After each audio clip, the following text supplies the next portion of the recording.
सतगुरु की साजे निवाजी प्यारी साध संगत जी, प्यार और सत्कार से कहना धन निरंकार जी।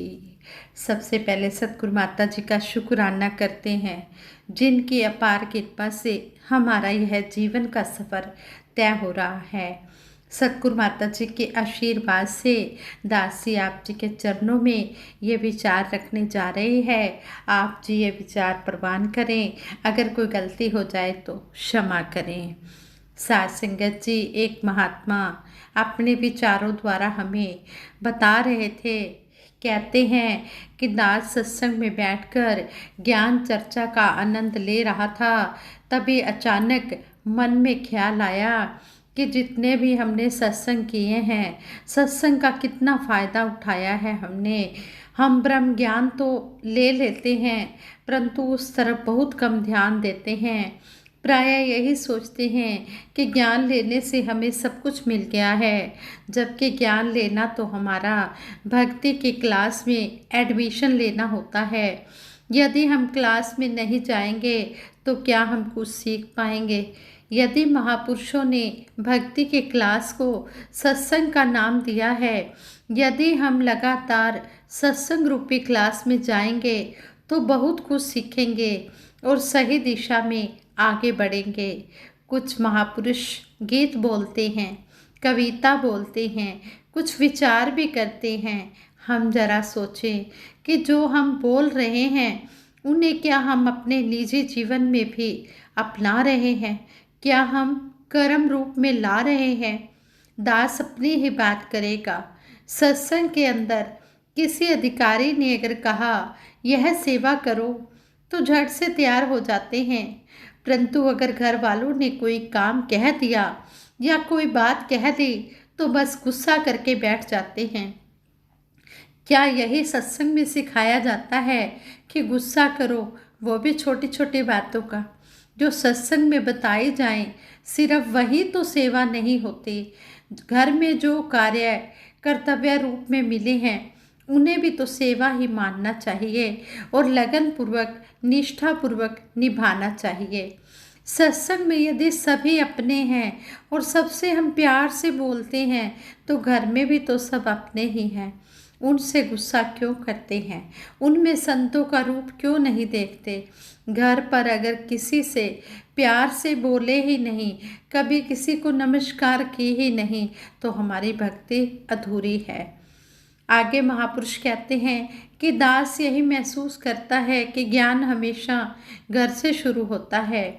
दास उनको मुबारकबाद देता है जो सत्संग में सिखाई गई सब बातों का अपने निजी जीवन में उपयोग करते हैं। दास तो यही महसूस करता है कि हम सबको सत्संग में सिखाई गई शिक्षाओं को अपने निजी जीवन में अपनाना चाहिए। संतों महापुरुषों, ये विचार हमने सुन लिए और सुना भी दिए, लेकिन महत्ता तो तभी है इन वचनों की जब हम इन वचनों को अपने ऊपर अप्लाई करेंगे, इन बातों को अपने जीवन में अपनाएंगे तो हमारे घर भी स्वर्ग बन जाएंगे और फिर हमारे घर परिवार वाले भी कहेंगे कि वाकई में जो आप सत्संग में सुन कर आते हो उस पर आप अमल भी कर रहे हो। इसलिए हमने जो भी सत्संग में सुनना है उसको सिर्फ सुनाने तक ही सीमित नहीं रखना, उसको हमने अपने कर्म रूप में ढालकर अपना जीवन सुखी और सुंदर बनाना है। जब घर में खुशहाली होती है, सारे परिवार वाले खुश होते हैं, तो हमारे किसी भी कर्म से खुश होते हैं तो घर स्वर्ग बन जाता है। और हम फिर सतगुरु के चरणों में यही अरदास करते हैं, ये स्वर्ग हो मेरे घर में भी, जो स्वर्ग है तेरे दर माता, सुंदर सा बने मेरा घर आंगन, तू ऐसी रहमत कर दाता। फिर हम यही अरदास करते हैं कि जो हम प्यार वाली लैंग्वेज हम सत्संग में बोल रहे हैं, वो लैंग्वेज हम घर में भी अगर अपना रहे हैं तो हमारे घर को स्वर्ग बनने में फिर देर नहीं लगती है। फिर वो घर स्वर्ग सा सुंदर सा मंदिर की तरह बन जाता है। इसलिए हम सतगुरु की बताई हुई बातों को, इन संतों महापुरुषों के वचनों को अपने जीवन में अपनाएं और अपना जीवन सुंदर बनाएं। साध संगत जी, कबीरदास जी ने कहा है, चलती चाकी देख के दिया कबीरा रोए, दो पाटन के बीच में साबुत बचा न कोए। बचपन में हम चलती हुई चक्की खूब देखते थे। उस समय अनाज घरों में पीसा जाता था। माताएं अपने हाथों से चक्की चलाती थी। जब जब भी यह दोहा सुना तो ख्याल आया कि कबीर दास जी जिस चक्की का जिक्र कर रहे हैं वह कहीं पुरानी चक्की तो बिल्कुल नहीं है, बात कुछ और है। जब ध्यान से सोचा तो सोचने पर लगा कि यह चक्की, यह दुनिया है। जो ये चक्की बताया गया है, चलती चाकी देख के दिया कबीरा रोए, चक्की जो बताया है यह संसार को बताया है। इस दुनिया के दो पार्टों के बीच में जो फंस जाता है वह साबुत नहीं रहता। अब क्वेश्चन यह उठता है कि दो पार्ट कौन से हैं जिनके बीच इंसान फंसा रहता है।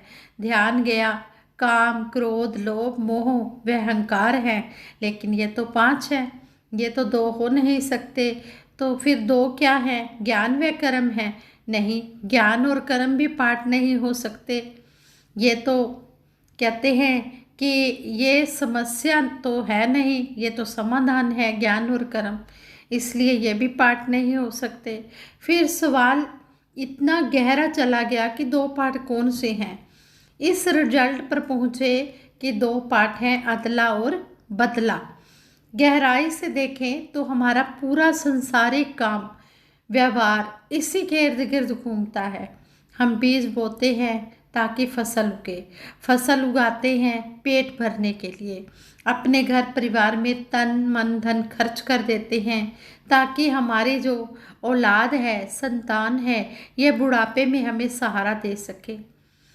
हम रेगिस्तान के हिरन की तरह सारी उम्र दौड़ते रहते हैं। हमारी आशा, अपेक्षा, कामना भूख बनकर कर्म करने को प्रेरित करती रहती है और हमारा संसारिक काम, व्यवहार ये चलता रहता है। जिस तरह कहते हैं कि शॉपकीपर कस्टमर्स को ढूंढता है और कस्टमर शॉपकीपर को ढूंढता है, खरबूजा नाइफ को ढूंढता है और नाइफ खरबूजे को ढूंढती है। प्रेम, वैर, दोस्ती, दुश्मनी दिन रात की तरह हमारे साथ चलते रहते हैं। लेकिन इस जाल में फंसकर श्वासों की अनमोल पूंजी गंवा देना बुद्धिमानी नहीं है। बुद्धिमानी है साबुत बचने में। साबुत बचने का भाव है कि ज्यों की त्यों धर दीनी चदरिया, तन मन धन जैसे हमें प्रभु निरंकार ने दिए हैं वैसे के वैसे हमने प्रभु को सौंप दिए। वैसे के वैसे तो कोई कैसे सौंप पाए। बचपन गया जवानी आई, जवानी गई बुढ़ापा आया। बुढ़ापे का दौर जो देखा, जो जाके ना आए वह जवानी देखी, जो आके ना जाए वह बुढ़ापा देखा। कहते हैं कि जो ज्यों की त्यों धर दीनी चदरिया, कुछ तो इसमें रहस्य जरूर रहा होगा। फिर कहते हैं कि लगता है कि उन्होंने कर्ता भाव को ही परे उठा कर रख दिया। कर्ता भाव ही नहीं रहा तो सब कुछ करके भी अकर्ता बने रहे। कपड़ा बुन रहे हैं कबीर जी तो कह रहे हैं कि कपड़ा मैं नहीं बुन रहा, ये प्रभु बुन रहा है। परिवार का भरण पोषण भी ये प्रभु ही कर रहा है, हम तो सिर्फ माध्यम हैं। जैसे बल्ब माध्यम होता है बिजली के प्रकट होने का, बल्ब फ्यूज हो जाता है एक अनिश्चित अंतराल के बाद, एक अनिश्चित समय के बाद, मगर बिजली फ्यूज नहीं होती। बिजली को बल्ब चाहिए, बल्ब को बिजली चाहिए। गहराई से सोचे तो साकार को निराकार चाहिए और निराकार को साकार। निराकार की वाणी हमें साकार के श्री मुख से ही सुनाई देती है। गाथा गहरी है, पकड़ कमजोर है, शब्द सीमित है, भाव असीम है। अंत में हम इसी निष्कर्ष पर पहुंचते हैं कि बदले की भावना नहीं रखनी है।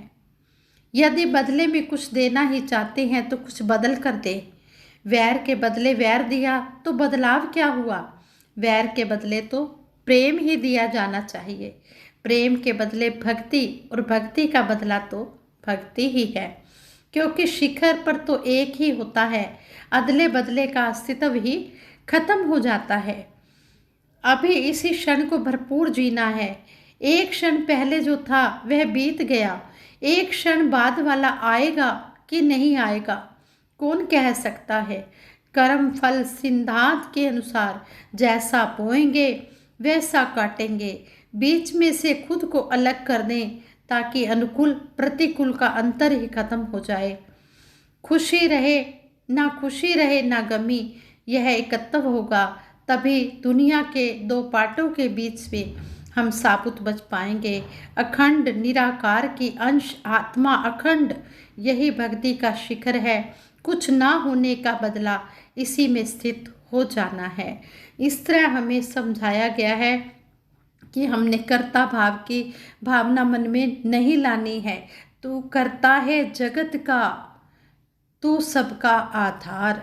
जब हम इसको कर्ता मान लेते हैं तो फिर कुछ बचता ही नहीं है। फिर हम जब इसके ऊपर सौंप देते हैं, अब सौंप दिया इस जीवन का सब भार तुम्हारे हाथों में है, जीत तुम्हारे हाथों में है, हार तुम्हारे हाथों में। सच्चे पातशाह हमने जीवन का सारा भार आप जी के चरणों में सौंप दिया है। चाहे आप इसमें जीत रखो या हार रखो, हमें कुछ लेना देना नहीं है। हमने तो तन मन धन सब पहले प्रण में ही आपको समर्पित कर दिया है। अब आप जिस तरह हमें रखोगे हमने उसी तरह रहना है।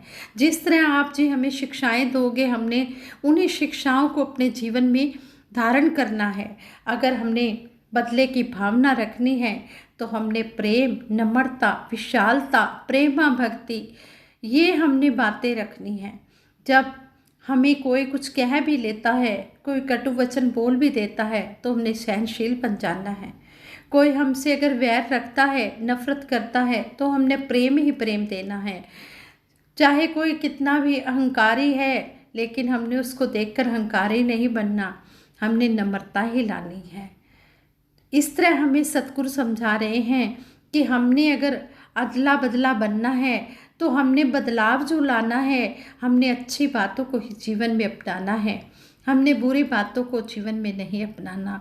जिस तरह सतगुरु बाबा हरदेव सिंह जी महाराज अपने विचारों द्वारा समझाते हैं कि एक जो नाइफ होता है, एक चाकू होता है, वो अगर डॉक्टर के हाथ में होता है तो वह जीवन रक्षक बन जाता है, वो दूसरे के जीवन को बचाने का काम करता है।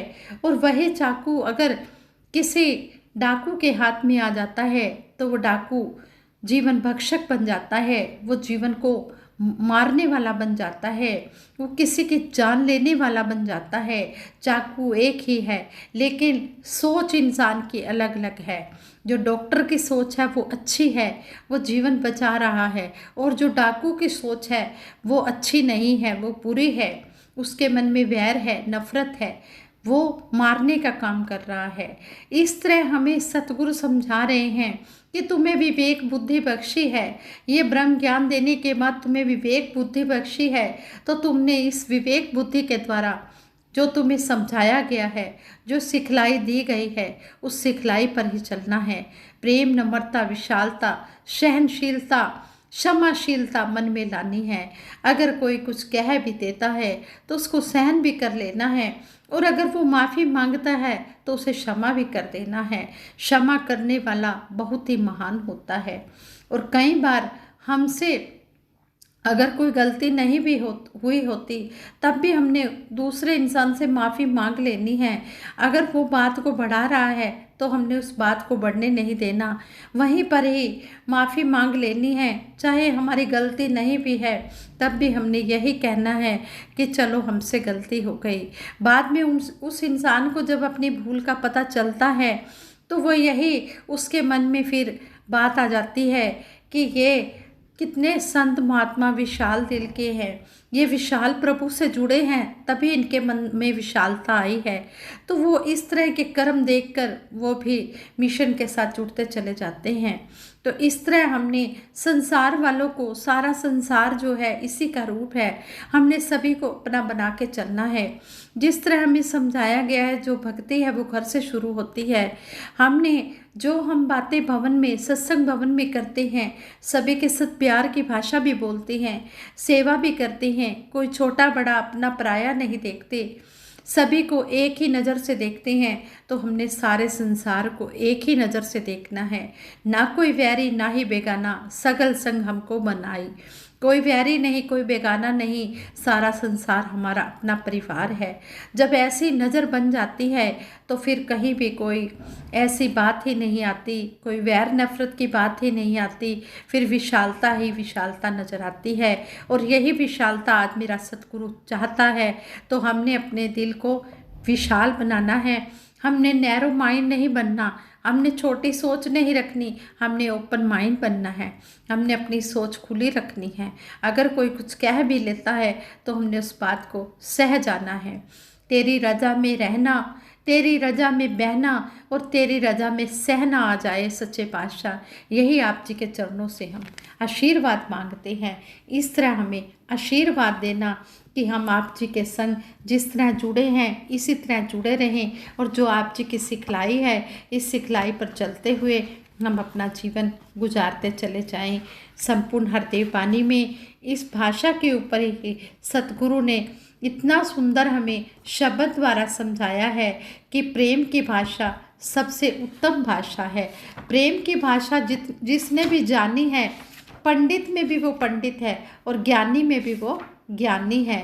कहते हैं कि प्रेम की भाषा जिसके मन में आ जाती है, जो प्रेम की भाषा, जो प्रेम की बोली बोलने लग जाता है, कहते हैं कि वही सही मायनों में वही सच्चा गुरसिक होता है, वही भक्ति पर चल रहा होता है।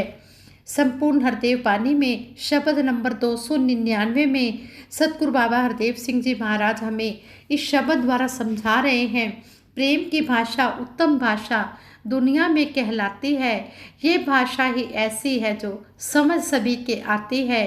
भाषा कितनी भी अच्छी है, चाहे कितनी सुंदर है, मोल नहीं उसका रहता कुछ, प्रेम न जिसके अंदर है। कितना सुंदर सच्चे भाषा समझा रहे हैं कि जो प्रेम की भाषा है ये सबसे उत्तम भाषा है। लेकिन ये भाषा चाहे अगर किसी की कितनी भी अच्छी है, कितनी भी सुंदर है, लेकिन अगर उस इंसान के मन में प्रेम नहीं है तो उस भाषा का कोई मोल नहीं रहता है।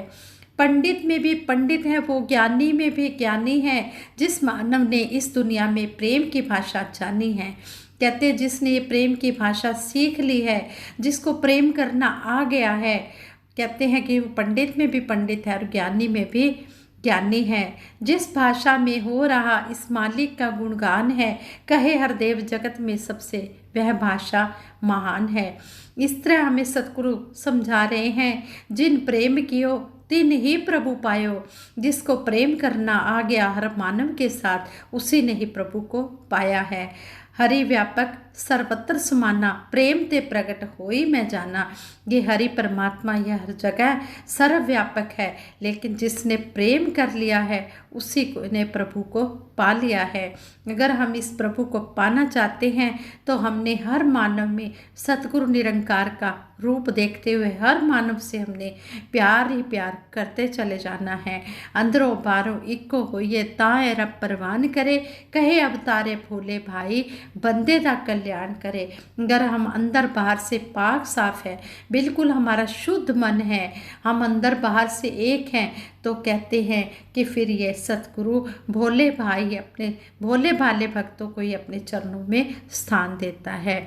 आओ दातार से यही अरदास करते हैं, सच्चे पातशाह हम इसी तरह शुद्ध मन से भोले भाले बनकर आपके चरणों में अंतिम श्वास तक ये भक्ति के रास्ते पर टिके रहें और इसी तरह सबके ऊपर अपना मेहर भरा हाथ रखना।